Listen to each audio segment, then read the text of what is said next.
It's all about efficiency. When someone says, I don't have the time, that's actually not a correct statement. They just don't have enough desire. If it's important to you, you'll make time. If it's not, you'll make an excuse. But not just that, the impact of your hour is you can actually change that. Have you ever realized that in 1 or 2 hours, you can do the work of 6 hours because you're in the zone, or what we call the zone or the flow? Welcome back to the Dental Economist Show with me, Mike Huffaker.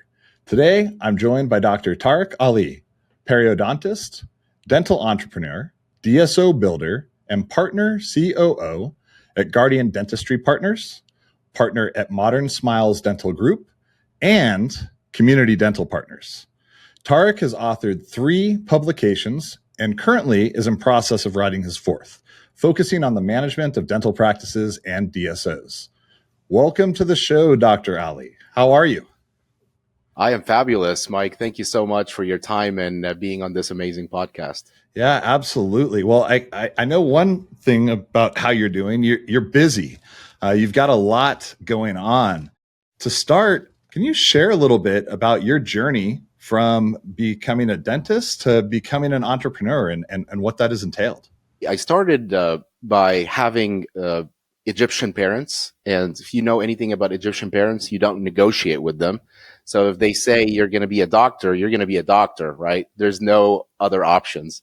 I really wanted to be a businessman or a pilot, but because my parents wanted me to be a doctor, so I just joined dentistry reluctantly because it was the shortest route, to be honest with you, to having a doctor by my name.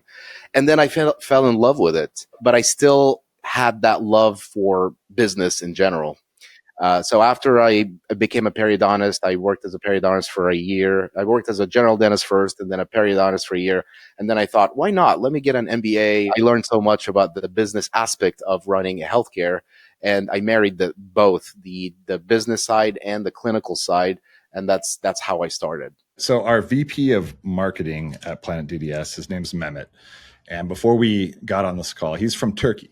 And he said, listen, he's like, Dr. Aly, he's from Egypt. He's like, I just want to let you know, like, he might not have had a choice. He might have had to become a dentist. It's good to know. Mehmet has his finger on the pulse there. So I'm curious, you're working on a lot of things. You're involved in multiple DSOs. You're very active in the dental industry. What right now are you most excited about? Mike, I realized early on how underserved a lot of communities are, and also growing up in Egypt and seeing how hard it is to actually get quality of care. And then when I moved to America, I thought it was much better, which it definitely is. But I realized that there are tons of underserved markets out there. A lot of people that can't even afford insurance. And if they can afford insurance, it's very hard. They put a penny over a penny just to get a filling done. So when I first started my career in Texas, I realized that we are truly making a difference. We've had patients that didn't even have shoes on. I mean, we worked multiple different facets of patient base in general, from the financially capable to the none, from Medicaid to fee-for-service. So I realized that this is actually a worldwide issue. People don't even understand their benefits, and they don't get the access of care. So I thought, hey, why not use that business background in actually scaling up dental services? And then I realized that only 60% of Americans go to the dentist. And also the dental care that is being provided, especially in rural communities, has not been optimal. Of course, it's decent, but it's not the best. So I was so excited about promoting dental health. And then later I realized that the dentists themselves needed help. They know how to be a good dentist, but they don't know how to scale up and grow and provide the excellent quality of care at the lowest possible cost and grow their business, hire more team members, grow in multiple communities. So got excited about educating the dentist. It's also a business. You can make good money and you can serve the public and make an impact. And they're not they don't work against each other. They actually work together. So I'm actually excited about both the patient aspect of things and growing that awareness for dental care, but also the dental community and growing that, making sure that we have the best dentist out there. A lot of really great observations there, and calling out the challenge with underserved communities as well. Just recently in a conversation I had with Ray Caruso, he pointed out something that I hadn't thought about, and it was related to first impressions and how much dental plays a part in the ability of somebody to be successful throughout the course of their life, because you can be judged by your oral health and your teeth. And so, there's all these children and younger individuals that don't get that care. You really have the opportunity to make a huge impact on their life. Absolutely. And you see that specifically with orthodontics, that the younger kids are being picked on by their peers because, kids have no filters and they don't have the social skills developed. So they pick on their peers, and it starts early on. So you're creating a generation of children who don't have enough self confidence. And it definitely translates in how productive they are members of society later on. 100% agree with Ray. If you're a clinician, you come out of dental school, and you're looking to find a practice to work in, is there less of an opportunity to make a good living if you are serving underserved communities? Is that a concern, or is that a thought that some may have when they're contemplating, where they want to work and where they want to practice dentistry? Actually, believe it or not, being involved in multiple DSOs in so many different areas, I have this data, and they actually make more in underserved communities. There's so much volume of patients. So, if you look at, historically speaking, in the compensation packages in general, the package itself is usually more because it's underserved and it's harder to get to. But not just that, even if the compensation structure was the same, they make significantly more. Even practices, if you start a practice in an underserved market, immediately you break even very quickly. There's so many patients that drive 50, 60 miles just to see you. There's no competition. There's lack of access to care. The cost of doing business is significantly less. You don't need to do marketing. Everybody knows where you are in town. You don't have to do these awareness campaigns like, hey, I exist. And then after the awareness, there's the interest. Like, hey, let me interest you with how I can make your life better. And then the desire phase, and then the action. You don't need to do any of that. Immediately you start and grow. So to answer your question, they actually are better financially in rural communities. What would you attribute the fact that there are still underserved communities out there with so many benefits on both sides, and there's really a need? Why does that still continue to exist? So look back at your younger self, Mike, and my younger self. In your late 20s, early 30s, you just graduated and you're carving your path. You're most likely going to be wanting to live in New York, Dallas, Houston, LA. That's where the big life is. And most likely, if you're single, you wanted to network. And if you're married, or have kids, you want your kids to be in a higher tier schools. So there's a tendency to go into bigger markets despite the financial disadvantage. You're paying more in cost, you're making less, but there's still that tendency. But then in hindsight, when they get older and they look at their peers that actually started in rural communities, like, oh my gosh, they've accumulated wealth. They now have 2, 3 locations, and I'm still here working as an associate somewhere in LA or downtown Austin. So a big part of it is actually the behavior or the mentality of the young dentist.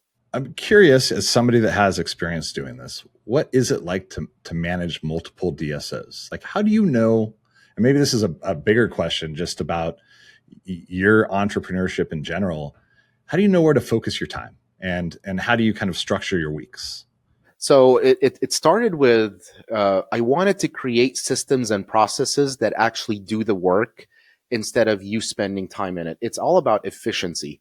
When someone says I don't have the time, that's actually not a correct statement. They just don't have enough desire. If it's important to you, you'll make time. If it's not, you'll make an excuse. But not just that, the impact of your hour is you can actually change that. Have you ever been in 1 or 2 hours? You can do the work of 6 hours because you're in the zone, or what we call the zone or the flow. That of itself is a science, how to get in the flow, but also systems and processes. Any repeatable process or any repeatable event can be systemized, where you don't necessarily have to spend time, energy, effort, and money on. You just build the system, and the system works for you. And that's automation. That's the world of AI now. You can automate a lot of things, and we can talk about the advancements. So the short version of the answer is, if you first create a mission that you're passionate about and your eye is always on the ball with the mission, to create a process and a system that makes your time very impactful versus spending so much time and not a lot of impact. 3, measure the KPIs and the outcome and compare it to where you need to be. Always keep your eye on that measure. And 5 is the feedback. Always take feedback and reform and improve how the process is.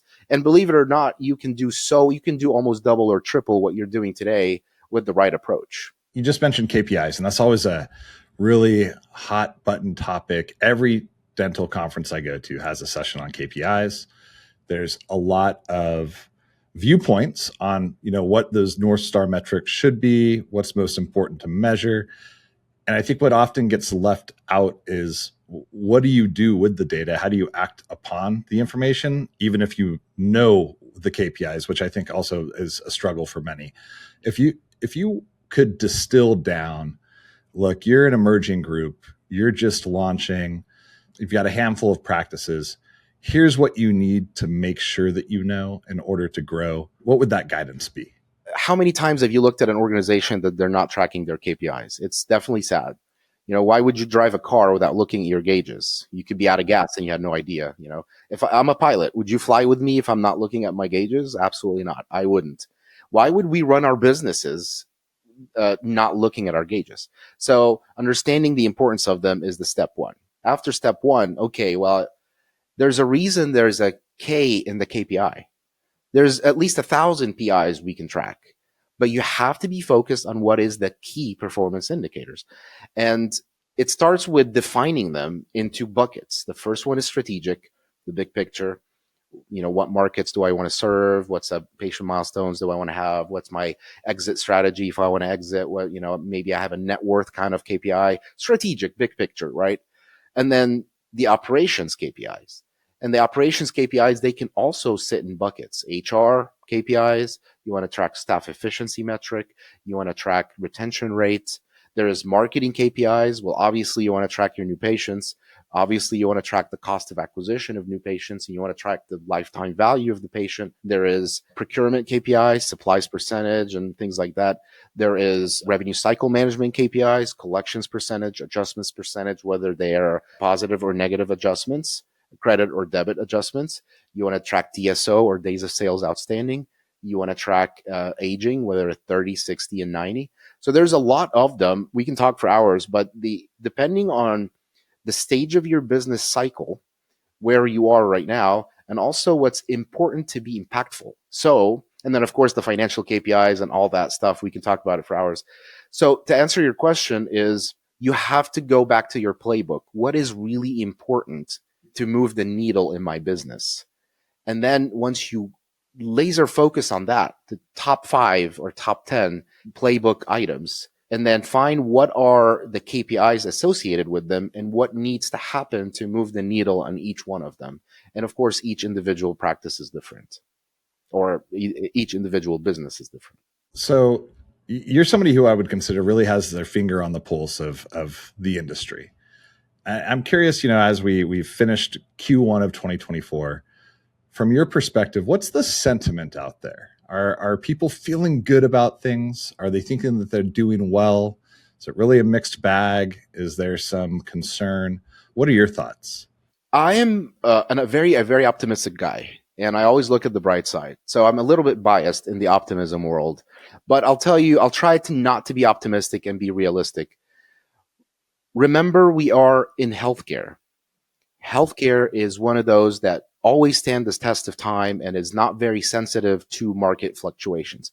They are sensitive. And of course, some departments or some specialties in dentistry are very sensitive to market fluctuations, especially higher end dentistry and things like that. But in general, we are not. Remember COVID? We were shut down for a few weeks and we were back on. And some of us never shut down at all because it was essential.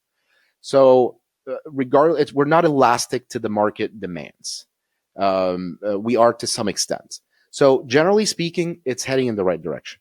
We talked about also that only 60% of Americans, and the data for the world is not very sharp, but anywhere between 20 and 40% of the world population go to the dentist. So there's a giant virgin land of opportunity out there that hasn't even been scratched, the surface scratch. So awareness for the general public will double. I told you I'm optimistic, so and then also from those dentists that serve the 60% population, only 25%, or depending on who you ask, is group dentistry or organized dentistry.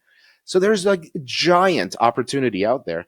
But also remember, there's a few amazing trends coming up.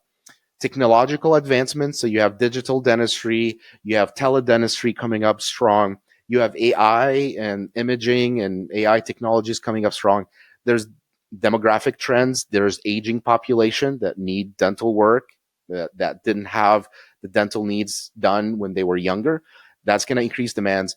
You have increased health awareness right now. Have you heard of TikTok and Instagram and Facebook and all that stuff, and how people feel about their looks, and how the rise of all cosmetic stuff, not just dentistry, cosmetic stuff went up. So that's a giant demand for the dental industry that is being created. There's economic and insurance factors. A lot of insurance companies right now are consolidating, and they're holding hands with medical insurances, not just dental, because dental is a small slither, and in the world of insurance is not much. But they're teaming up now to create alliances, which is helping us significantly spread the word. There are regulatory and policy changes that are happening now that are making it a lot easier. There's consumer preferences and behavior in the dental world. We can talk for hours, and not just my optimistic nature. This is science and data backed evidence trending us in the right direction. Yeah, that's a great list of reasons to be optimistic, and a whole lot of opportunities for value creation as well. The one thing you mentioned that I had seen an article that I had read about, and that was the kind of increase in cosmetic procedures and the additional focus with this generation. And the explanation that I read was there has been no other generation that's grown up staring at themselves so frequently as what we have now. And I was like, I don't know if there's any truth to that. But as somebody that's on Zoom calls and other meetings, and it's, I try to block out your own view, because you end up just kind of like, wow, you get a really good understanding of what you're looking like from a day to day. So that might play some small part into it. Yes, and if you're not just looking at dental, look at other stuff, like how many apps with filters came up recently.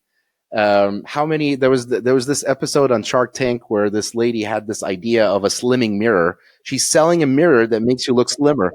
Like, if you think about this, it's a reflection of the market. This is what people want. So that's an indication that, hey, for all of you naysayers out there about the direction of the dental world, I can ease your concerns that we're heading in the right direction. I heard a quote also that I really enjoyed, and it was something along the lines of, pessimists sound smart, optimists get rich. And it resonated. It was like, hey, yes, if you come up with all the reasons why you can't succeed, you might sound very intellectual, and it might be a great conversation. But at the end of the day, those that are out there seeking ways to make through and have that success are ultimately the ones that become that. So Yes. And if you think about it, all of us in the dental industry are entrepreneurs by nature, and entrepreneurs are optimistic, because if you were not an optimistic, you will never ever start a business. You definitely had pros and cons list, and you chose that the pros are bigger than the cons. So that's why you started a business and you started an office. So we are optimistic by nature. Ask me again when you read the comments section on YouTube or Facebook. But generally speaking, the population is optimistic. that's right. You just stay away from those areas. Like, it does nobody any good. It's not good for our mental health. It just drop it and go. Speaking of being entrepreneurial by nature, you've got some big projects that you're working on. Can you share a little bit about what the DSO Academy is, as well as the Dental Science Alliance?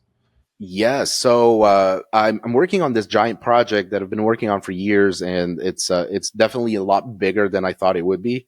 It became a giant. It's called the DSO Academy. I teamed up with Gary Bird and a few other amazing industry leaders and experts in their fields. And the story behind it is that we wanted a one-stop shop for education. evidence-based, database, science-based education in the dental industry for all fields. HR, IT, procurement, operations, compliance, and we brought experts in each of those disciplines to give courses, kind of like a masterclass, if you've ever heard of masterclass. And it is actually masterclass quality, believe it or not. We did not skip on that. It's done by professional course creating company. As an expert, we ship them to California to do the shooting there. We have content creators, we have copywriters that all they do is create and enhance the content that the experts provided. And it's a subscription base, and it's broken down by either specialty or by position or by topic. So if you're an office manager and you want to be promoted to a regional manager, you take a specific track with multiple courses in different disciplines and you upgrade. It's a giant project, and we've shot a few courses, and we're about to roll out soon. That's a massive project. I sense that that's something that you come up with the idea. You're like, this sounds amazing. Let's do this. And then you start digging into it, and it's like layers upon layers. And it's like, at what point do you draw the line? Like, where is it like, okay, this is good to release? You said it's going to launch soon. Is that right? Do you have a date? Definitely, we can't launch all disciplines at once. So we decided to launch 2 or 3 disciplines with multiple courses in them. And then we're going to build as we go. But also because of the cost, it's a giant project. It's hundreds of thousands of dollars for us so far. Just the cost of shooting the videos and the expert time and all that stuff. So it's we're rolling it out in stages, and eventually it's going to be basically a university. That's incredible. So it'll all be digital, self-guided. You go to a site, you pay a subscription, you're able to go and access the materials. There's probably different modules, things along those lines. That's accurate. That's correct. Yes. And how would you describe the audience for it? Is this going to be for executives? You mentioned an example with an office manager, somebody that was looking to level up their skills. Kind of, how do you think about that? It's actually everyone in the dental industry. If you are a marketing team member who just started in marketing and you want to get into dentistry, if you are an accountant or a bookkeeper who wants to elevate their knowledge about the dental world, if you are an office manager, regional manager, a director of operations, a COO, if a dentist and you're building your first practice and you want to understand how the world of DSO works, there is a legal discipline, there is accounting, there's IT, HR, procurement. So all these things that you can educate yourself, and it's different levels. So you can be 101, or you can be, obviously as an office manager, you got to get a taste of each. But as a CFO, you're going to be concentrated only on the accounting piece. No, that's great. I just had Gary on the podcast a couple of weeks ago. That is a very high energy individual. Yes. So I would imagine somebody good to partner with to make sure that you're Yes. getting things done and things are moving along. Oh my gosh. Without Gary, this would have not launched. I don't know what kind of batteries this guy's on, but whatever it is, I want it. He's always active. Every meeting we have, he's on a treadmill. He makes like a lot of social media videos, and he has all these meetings, and he has 1 million clients. I don't even know. If you think I do too much, you got to talk to Gary. When he first jumped on the call, he was moving, and I was like, "You have one of those standing treadmill desks, don't you?" And he's Yes. like, "Yeah, I do almost like 15 miles a day." It's like that's not insignificant. That's a lot of walking. No, I know. So yeah, that's good. It's crazy, Oh, that's awesome. That sounds like a really interesting project. What can you tell me about the Dental Science Alliance as well? Yeah, so this is a coaching platform. So the DSO Academy is mostly online. It's you do it at your own pace, and there's certificates and all that stuff. But the Dental Science Alliance is mainly coaching. So I connected with some of the best coaches out there and industry experts. Some of them already did courses in the DSO Academy, and we said, hey, how about a high touch point, one-to-one kind of coaching platform that has all the disciplines out there, and the member has access to all of it. So you sign on as a member for a monthly fee, and you get access to everybody. Charles Mosier, Gary Bird, Eric Roman, just big names that are seasoned in their discipline, whatever it is their specialty is, and you get one-on-one time with them, which I don't think exists in the industry, because a lot of times the knowledge itself is not sufficient. How many workout routines have you downloaded from the internet and done nothing with them, right? So the key here is not the know-how. The know-how is important, but it's not the missing factor. Sometimes you kind of need that accountability person that actually holds your hand and said, "Hey, it's time for you to do this." So the Dental Science Alliance is basically a community of coaches coming together to help members or dental industry in general get to the next level. Explain a little more how that works. So if, for instance, I'm having challenges with marketing, I can sign up and I can get actual one-on-one time with an expert like Gary. Is it based off of a subscription type of model, or is it an initial kind of consult fee? Is it really like to provide access to education? So basically, the member joins and they have all these coaches they can pick from.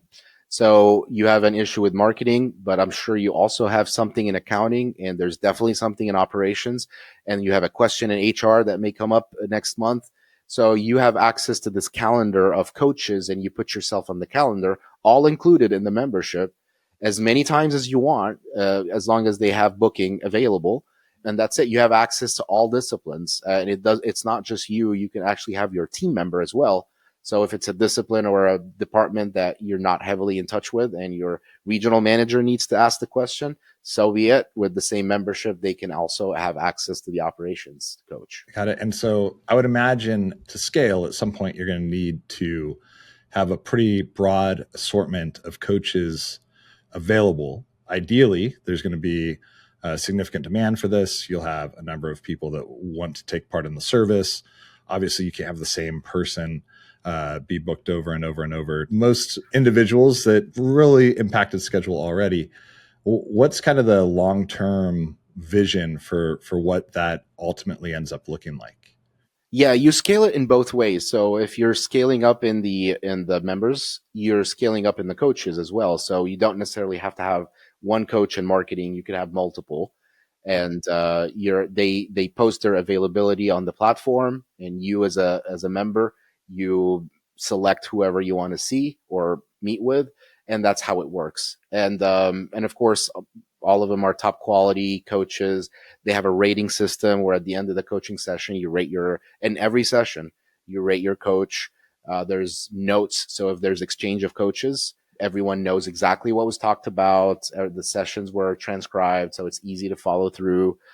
It's well thought of. It's also a giant project that has been in the works for a minute. You're also writing a book about DSO management, and you have a lot of experience in that, a multitude of approaches, right? And there's DSOs structured in many different ways.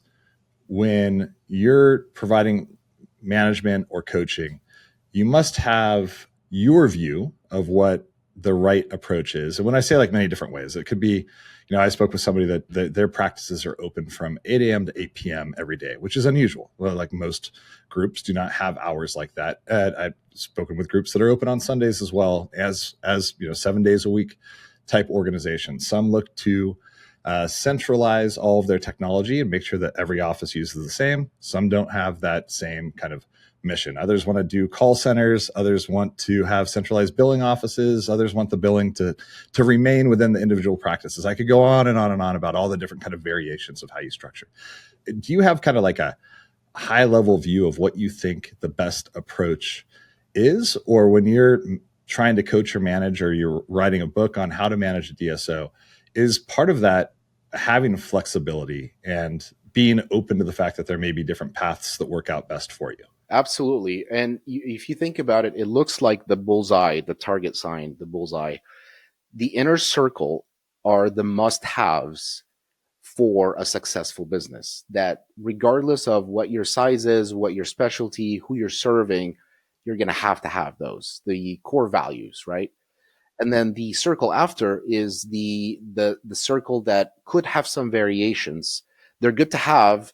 Maybe they're must have in some organizations, maybe they're not, but things to consider in order to scale. And then the circle after that, and so forth. So you want to, and of course you can't cater the information to everyone, because you have to deliver the information in a science and data approach, and not subjective or opinions. If you have evidence for it, then it is a methodology that we can rely on. If we don't have evidence for it, then it's your opinion, which could be true or could be not, right? So I try to keep the core very evidence-based and science-based and data-driven. And then everything after, like, hey, if you are a pediatric dental group servicing some of these markets, these techniques may work, or this kind of discipline will be optimal. I like the comment about it's your opinion. We've actually, over the last couple of days in a variety of meetings that I've been in, we've talked about different things that we were looking to understand better. And I would say, like, hey, do we have a data point surrounding that? And sometimes the answer is no. Anecdotally, this is what we think is actually happening. And our senior director of marketing, she goes, I'm just going to start calling that anecdata. And I said, I love that, because we're getting too much of like how I feel about things or what I think is happening. We need to dial into a little bit more like understanding of, is this actually what is occurring? This fits in really with my passion, which is KPIs. I'm very obsessed with data because data help you make the right decisions. There's so much data available out there. Do you suggest kind of taking a sidestep to technology here for a second? We know there's the Dental Intels of the world, and the Jarvises, and there's lots of data available through different PMS solutions that are available. Do you typically suggest that somebody use something outside of what's available within their practice management? Probably varies widely what you can get from a solution. But I think a challenge for a lot of people is actually getting the data front and center in the first place. Right. And also it depends on what practice management software you're using, because historically speaking, no one in the market was really strong. But then recently, we're seeing significant miles of difference between 10 years ago and now. And you're seeing those PMSs starting to get more savvy and advanced, and they're listening. Back in the day, they weren't really listening. And also, when we were looking at it from a group dentistry perspective, when you want to manage multiple locations, you were a very insignificant piece in the market. They're catering to the single mom and pop dentist, who is the vast majority of the market, and they haven't heard anything from them. So like, oh yeah, why should we listen to you and change? But now it's completely different, and they are understanding the needs of the market. So we are seeing that. Now, does it cater to all of your needs? Maybe not. Maybe yes. Maybe some of them have, but the vast majority, no. You're going to have to, at some point, take some different data and you slice it and dice it somehow and consume it. It's not just, let me view some KPIs because I'm a cool guy. No, you're going to be cooler if you actually make impact by using and consuming this data. And also, what your office manager sees is different than what your regional, than what your CFO sees, has to be somewhat segmented based on the audience, because you don't want them to have all the noise of seeing all the other data. It's nuanced and complicated. To answer your question, is their PMSs are getting a lot better. They're amazing in so many ways. Sometimes you need external help to consume the data. Yeah. What other technology, it could be software, it could be anything, are you just excited about right now in the dental space? AI, man, it's just going so fast that we don't know if what's going on next. I was in this conference a few years ago, and I saw this Japanese, can't remember if it was Japanese technology or something, that was so like a bite block that you put on the tooth, and it actually drills in the tooth.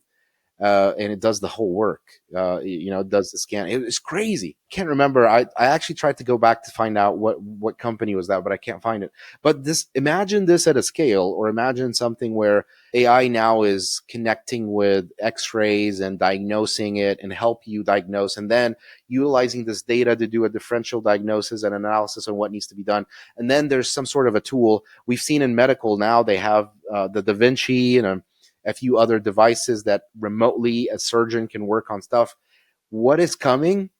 Our imaginations can't even fathom what is coming. So I'm excited about that, to be honest with you. Yeah, it is really exciting. And you're right. It's every week it's something new, just across the entire globe. It's not even dental specific. It is pretty exciting to see. You mentioned some of the applications that are used currently today. Have you had much experience using, or have you tried out any of the kind of decision assistance tools that either like Vidya, Pearl, Overjet, Denti? There's a lot of companies kind of doing that now. Have you formulated yet an opinion on the value that they bring or not? Like, I'm just kind of curious what your perspective is on that. Yeah, they actually bring a lot of value, but also I'm an early adopter and I like to see what the new technology is. And I don't quit easy. We like to give chances and make sure that we've studied all the factors. A lot of them, if not all of them, are amazing in so many ways. And they're not just that, they're advancing so quick. So it's hard to give an opinion because your opinion is a week old. They've changed so much. Just like practice management softwares, I see a lot of consumers out there bashing or talking negatively about one or the other. But if you actually go talk to the team now, they're completely different than before with their mentality and how things are different. So, yes, we've had good luck with some of them, and they are on a great path. Yeah. Yeah. Well, I think there's also, I hope, kind of a sea change related to philosophy with cloud practice management softwares, where there's a greater willingness to create a more open platform. And honestly, it's going to need to take place if you want to stay relevant, because the technology, as we've just talked about, goes so fast. Like, the providers themselves can no longer build everything inside one platform. The one size fits all notion, there's not one DSO that's the same DSO everywhere. Why do you think that the software could also be one size fits all? It doesn't seem to make a whole lot of sense from a logical perspective. So, a lot of our view is like, we don't want to stand in the way of innovation. So you have to be able to have interoperability, but that's been not delayed necessarily. It just hadn't been a priority, but I think it's starting to change kind of across the board, which is exciting for dental. And hopefully everybody gets there, because it will allow to plug in all these great technologies that you're seeing without having roadblocks thrown up right and left and otherwise. If everyone focused on their core competency and perfected it, then you're going to have so much collaboration. You don't have to create everything. Just do one thing really well and let me do my thing really well. And then let's hold hands and everyone wins. Absolutely. Taking just a step away from dental for a second, hopefully you don't mind. I noticed that you have triplets. As you're raising triplets, is there any parental advice? Lots of the people that listen to the show are parents. What are the things that you're most focused on right now? Like, and the advice that, like, if you could pick just maybe one or two pieces of advice that if it stuck, you'd be like, hey, that worked. Like, I know a lot just kind of goes in and out. What would you really want the takeaway to be? Systems, KPIs, and feedback. There we go. All right. Fair enough. Fair enough. So it's I love it. I don't know any different. To me, parenting is triplets, meaning that when a lot of my friends who have one kid or two kids say, "Hey, I don't know how you do it," you know what? That's all I know about parenting is triplets. When you make a sandwich, you make three, right? You're used to it. But I think it's because the new generation now has access to so much information that we didn't. That provides a lot of challenge to parents because you want to provide your guidance as well as want to make them open to the world and understand. So that's the biggest challenge. I feel like open communication, trust, and that dialogue has helped me significantly. But they're right now for sale. Buy one get two free, and free shipping. Awesome. Two last questions for you. The first is one that I personally have somewhat struggled with over the years, and I'd be curious as to your perspective, and that is the notion of work-life balance. You have so much going on. Does it exist? Do you care if it exists? If you enjoy your work, does it even matter if there's work-life balance? And kind of, how do you think about that concept? Yeah, you know what? You touched a subject that I love because I was on a journey to actually understand that. Going from the Eastern world to the Western world and realizing the definition of success is different in the Western world. So if you say someone's successful in the Western world, they always think material success. They think, oh, they have money or material success. And it's a little bit different. So I tried to read a lot on it and understand. And I realized there's actually 6 factors of life success. There is the family life. There's the love life. There's the health and fitness, which is mental and physical. There's the social life. There is the spiritual life, and then there's the reasonable financial prosperity. And being the data freak that I am, I created a list of KPIs or measurable indicators in each one of them to guide me to how to get there. So, for example, family life. Well, how many times do you see your mom and dad actually physically see them, not just call them on the phone? And if you're going to call on the phone, how frequent, or video or whatever it is? Spend time with kids, family travels. So these are actually measurable targets. I put the current status versus the ideal scenario, and then a path to get there. Same thing, with love life. Okay, how many dates did you go out with your wife without kids or distractions, right? When you're with her, are you on your phone, or are you actually being present? Things like that. You could put measurable indicators. Health and fitness. If how many hours a week did you work out, or how many races did you sign up for, or whatever it is that fits your health goal. So these are the 6 factors that I kind of put as my North Star.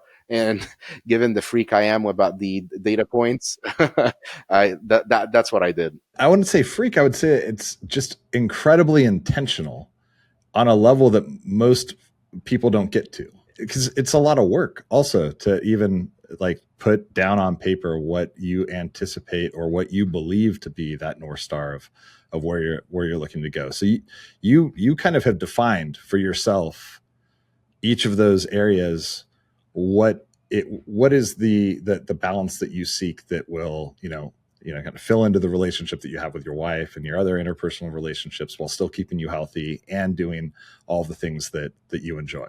Is this something that you look at like often? I'm very fascinated by this. It's very interesting.